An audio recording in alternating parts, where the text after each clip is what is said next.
অনুষ্ঠানে ইমাম আবু হানিফা রাহমাতুল্লাহ আলাইহি পৌঁছতে বেশ দেরি করলেন।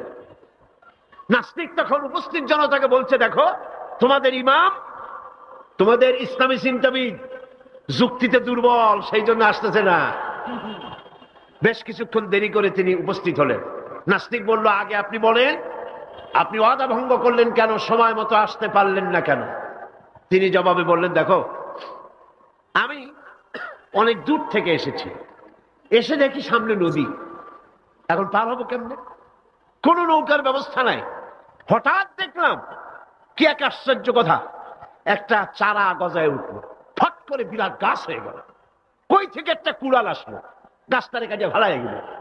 তারপরে এলো করাত, বানাইলো তক্তা, এরপরে আসলো লোহা, পড়লো হাতুড়ি, হয়ে গেল নৌকা। বাহ কি মজা!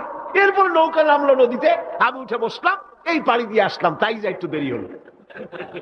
নাস্তিক কয় যে কি সর্বনাশ, এই লোকের সাথে আমি তর্ক করবে, মাথা তুই স্ক্রু শটটা দিলা।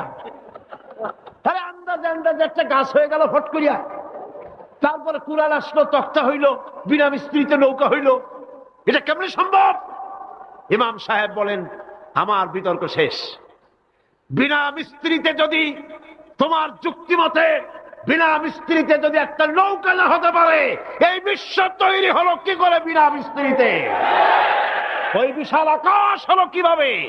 এই বিরাট চন্দ্র সূর্য হলো কিভাবে? কি করে তোমার ওই বডি তৈরি হলো? নাস্তিক চেয়ার থেকে নেমে ইমামের কাদমের উপরে পড়ে গেল, বলে আল্লাহু আকবার, আমি অন্যায় করেছি, আল্লাহ আমারে মাফ করে দাও।